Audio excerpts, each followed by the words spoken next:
¿Puede un paciente que sufre de COVID-19 terminar siendo diabético después de haber superado la enfermedad por el nuevo coronavirus? ¿Qué piensan ustedes?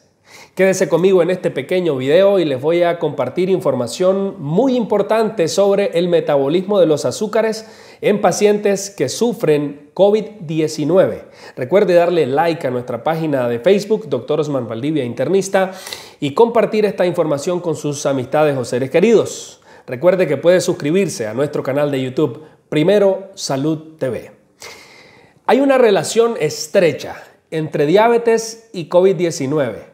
Y esta información viene a responder muchas dudas que teníamos. Lógicamente habrá algunas otras preguntas que no podrán responderse en este momento, pero tenemos ya, digamos, el primer aporte o las primeras notas sobre diabetes y COVID que nos ayudan a ir dando respuesta y salida a algunas preguntas que teníamos con estas dos enfermedades. ¿Cómo es que se relacionan tanto? ¿Por qué son tan amigas la COVID-19 y la diabetes? Primero, vamos a verlo desde el punto de vista del diabético. La diabetes se ha reconocido durante esta pandemia como un factor de riesgo importante para sufrir de COVID-19.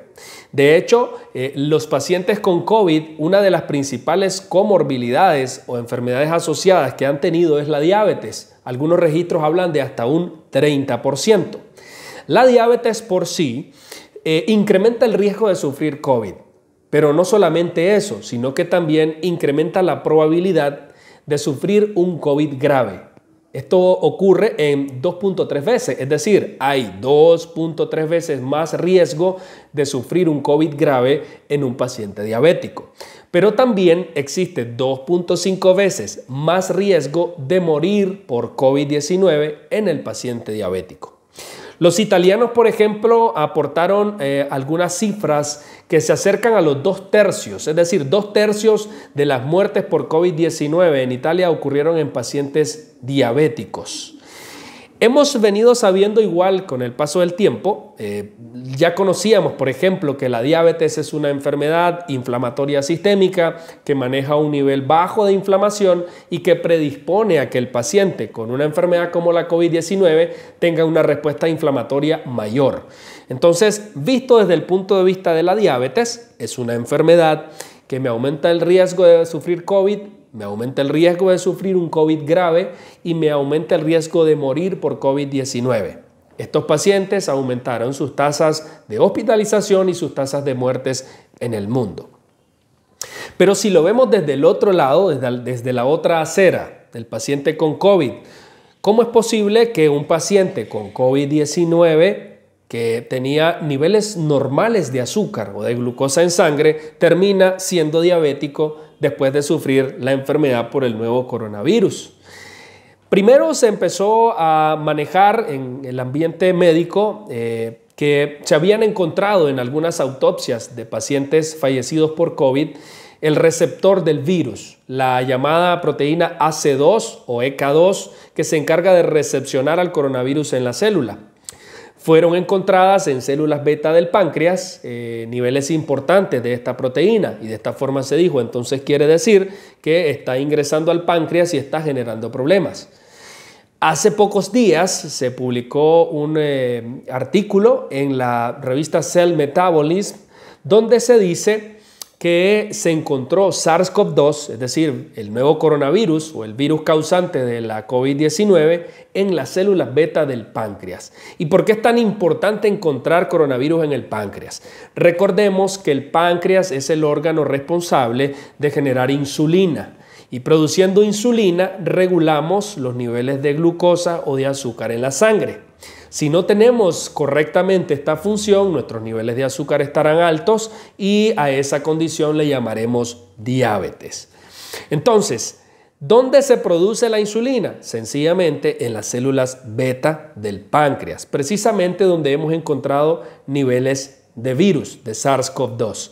Eso significa que si hay niveles de SARS-CoV-2 a nivel de esa célula, tenemos daño directo de la COVID-19 sobre el páncreas, el órgano que se encarga de producir insulina. Pero también se ha demostrado que es capaz de generar transdiferenciación celular. Al hablar de transdiferenciación, estamos hablando de cómo una célula puede pasar de una célula hacia otra con funciones diferentes. Y esto se ha observado entonces que estamos disminuyendo la población de células beta y por tal razón estamos produciendo menos insulina. Si a eso le sumamos que la COVID-19 genera un estado inflamatorio de moderado a grave y que eso trae consigo resistencia a la insulina, es decir, los receptores que se encargan de recibir insulina y de que trabaje correctamente están alterados, además de eso, los niveles altos de cortisol que la enfermedad provoca, nos lleva a dos mecanismos importantes del paciente con diabetes. Uno, la producción disminuida de insulina y dos, la poca aceptación de los receptores de la insulina, lo que traerá consigo niveles elevados de glucosa. Esta información nos responde la pregunta de por qué aquellos pacientes que antes eran normales desde el punto de vista metabólico, desde el punto de vista de azúcares o de glucosa, hoy día, después de haber enfrentado a la COVID-19 y de haber superado a la COVID-19, tienen como resultado niveles altos de glucosa y una afectación metabólica llamada diabetes. Con esta información estamos respondiendo muchas dudas. Hay muchas otras que todavía están inconclusas, pero la primera información nos está sugiriendo que es son estos los mecanismos que están provocando que un paciente que antes no tenía diabetes ahora esté sufriendo de esta enfermedad secundario al problema de la COVID-19. Existe otro tipo de pacientes, y hay que tomarlos en cuenta y considerarlos, que ya tenían un componente previo. Pudieron ser prediabéticos o pudieron ser diabéticos tipo 2 con niveles de glucosa no muy altos, con muy pocos síntomas y que por tal razón lo desconocían y que luego de enfrentar la enfermedad por el nuevo coronavirus descompensaron la situación, empeoraron el problema y llegaron a tener síntomas y ahora sí fueron reconocidos. Pero también existen pacientes que antes de la enfermedad estaban totalmente sanos y ahora aparecen con este problema metabólico muy importante. Si ven cómo estas dos enfermedades son grandes amigas entre sí, pero son nuestras peores enemigas en este contexto de salud que estamos viviendo a nivel internacional. Vamos a seguir compartiendo información con ustedes sobre COVID-19, sobre otras notas de salud importantes para todos. Recuerde compartir esta información con sus amistades y sus seres queridos y los voy a ver en otro video si Dios así me lo permite.